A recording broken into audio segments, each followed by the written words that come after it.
बिस्मिल्लाहिर्रहमानिर्रहीम। अस्सलाम वालेकुम दोस्तों, सऊदी उर्दू न्यूज़ के साथ मैं हूं साबिर नूर। रियाद की सड़कों पर आजकल आपको सऊदी एयरलाइन के त्यारे देखने को मिले होंगे। ये त्यारे जद्दा से ट्रकों पर लाए गए हैं ताकि रियाद सीज़न में इनका इस्तेमाल किया जा सके।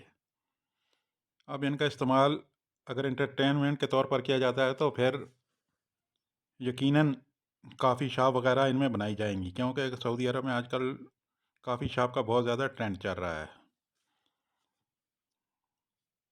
नहीं तो फिर टेक्निकल मालूमात के लिए ये इस्तेमाल होंगे, और ये तो अब रियाद सीज़न में जाकर ही पता चलेगा।